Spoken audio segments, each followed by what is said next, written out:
Hey, what's up? It's Phoenix and welcome back to my YouTube channel. I encourage you to hit that like button, to subscribe for more quality content, and to share with your friends. I also encourage you to check out my books. I will put the link to my author page in the description. If you really want to help this channel out, I encourage you to subscribe, to check out the other videos, and to check out my books, to buy my books and review my books, as that definitely helps me a lot as a writer and artist, and I'm very excited to be able to share my work with you. I also encourage you to check out the playlist tab for more videos and to check out the other videos on my channel. Now today I'm going to read a short story, part 1 from this short story called Black, and I'm definitely excited to read it. Keep a lookout for part 2 and also be aware that I will post my short story on my blog, so be sure to check out the link below for the blog. I definitely encourage you to check that out. So without further ado, let's dive right in.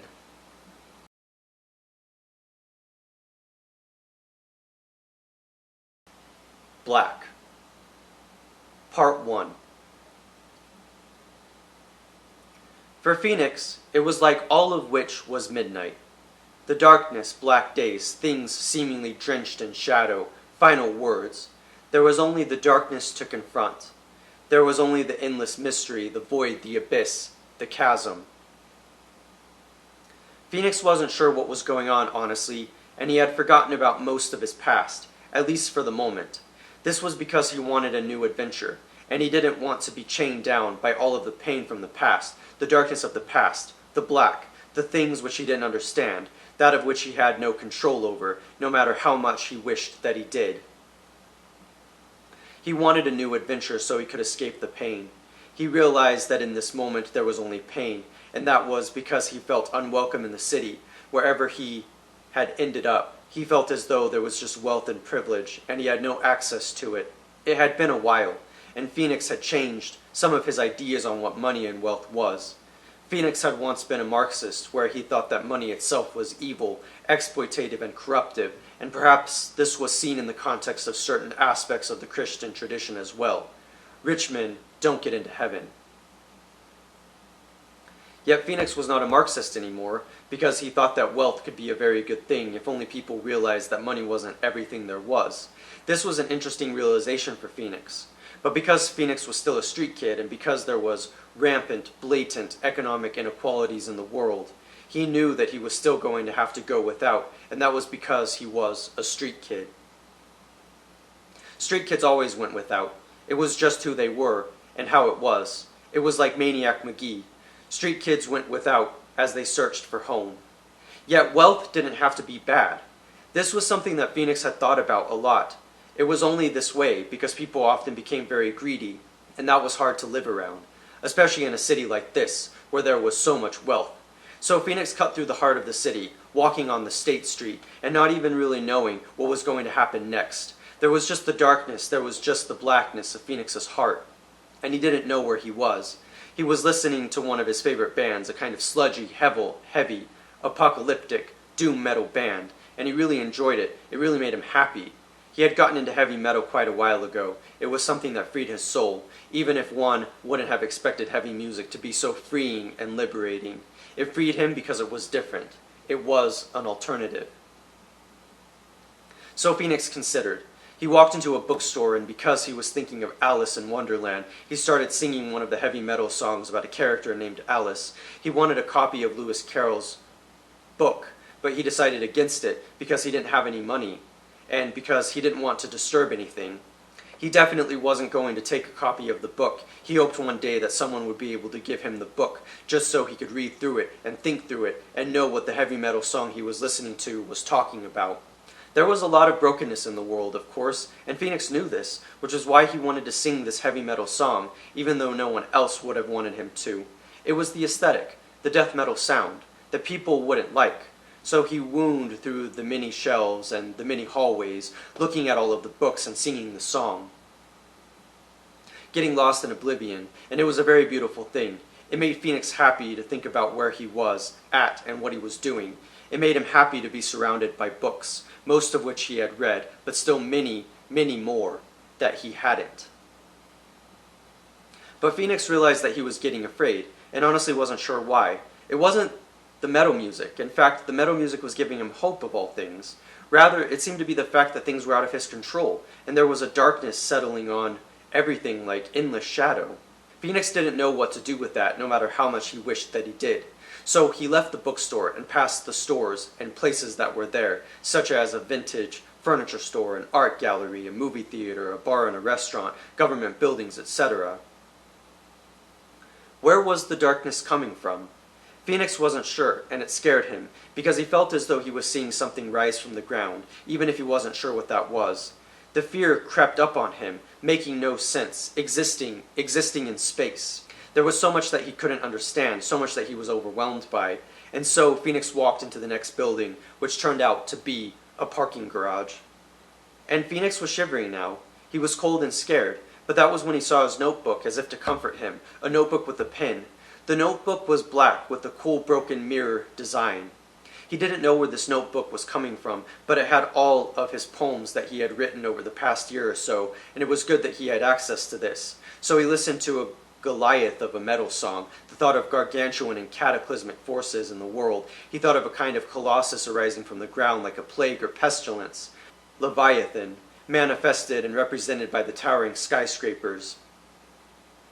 The buildings that were there forever like a monopoly controlling everything, capitalism itself manifest, or perhaps cruel evil itself. Who could really say? He wasn't sure. It seemed as though Phoenix was in an extreme state of mind now, even if he didn't know why. There was just that extreme state. Phoenix grabbed the notebook and jotted down a few lines. Phoenix knew that he was taken advantage of because he was so naive to people, supposedly. But Phoenix wasn't stupid. He wasn't even really naive, just innocent, and he chose to act a different way than most people. It was his choice. Phoenix knew what it felt like to experience so much pain, and he didn't want other people to feel that, so he did his best to not be aggressive or cruel, doing his best, in fact, to go the opposite route and to be kind and gentle. Phoenix had suffered a long time because he was nice. And even though that wasn't everything, being nice, it was something that he cared about doing. He wanted to be pleasant and genuine. He wanted people to know that everything was okay and to never have to suffer. He just didn't want people to feel pain. Phoenix had a hope he tried to share with others, and some of it was in his poetry as well as other writings, his collected works. So Phoenix thought about where he was at and what he was doing, and he was shivering, thinking about Colossus and Goliath and the wide, hungry, screaming void. The world was beyond him, and he was never going to know why. He never could know why. Phoenix did not understand why he was so afraid. Perhaps because the parking garage was so quiet, still, like death. Perhaps because he didn't really want to be here, and he was afraid that anyone could come out any moment and kill him. So Phoenix, looking out at the city but not wanting to be here anymore, went to the stairs, and he ended up, without meaning to, in a bar of some sort. He walked down the stairs and he saw pictures of skeletons, and it horrified him because he didn't know what it meant, and why were people making black humor jokes about death? And why was the liquor locked up behind a screen? To fuck with Phoenix about the poison in the world, the death in the schools. Phoenix didn't know, and maybe he couldn't know, and maybe there was just the strangeness of his life, that of which he could never put together. He didn't have any money, so when he went to the bartender, he told them that he probably left his money in his car, which he could go get. Phoenix had his notebook with him, and that was certainly something good. That was certainly something necessary. So Phoenix continued to write more lines of poetry, not even necessarily knowing where he was ending up, but not necessarily caring. These were the things that he wanted. These were the things that he needed.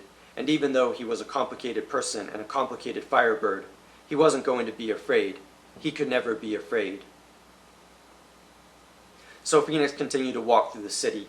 He didn't know where he was or why he was here, but he began listening to a song by one of his favorite bands about poverty and about the Beatitudes and about brokenness and about money and government, and he was thinking about greed, the greed of the world, wherein it didn't have to be bad, but it was often corrupted and convoluted by the structures and systems in place, the superstructures. So Phoenix continued to think through what he was experiencing, though he wasn't really sure exactly what it was that he was experiencing. There was just the craziness of it all, the fact that he wasn't sure that he saw mammoth truth like Leviathan in the city, and he wasn't going to run away from it, just as he wasn't going to internalize what Thomas Hobbes had said about the state, simply because he was interested in it. So Phoenix continued to move, through the city, through life itself. There was so much here, a density and a depth. There was more than Phoenix could ever know, and as he thought about those who were doomed and those who were damned, he thought about how crazy the world itself was, and he realized how hypocritical as well. The world was always hypocritical, and this was just the way that it often was, whether or not Phoenix wanted that. There was just that of which was out of his control. There was just the confusion, all of these power structures or superstructures that rose from the ground, that rose throughout the city and towered over everything, the skyscrapers. Perhaps Foucault or Karl Marx would like Phoenix's philosophical ideas. But Phoenix wasn't sure, and he knew he wasn't sure, and that was the way that it needed to be. It was better when things were unknown. It was better when Phoenix didn't know.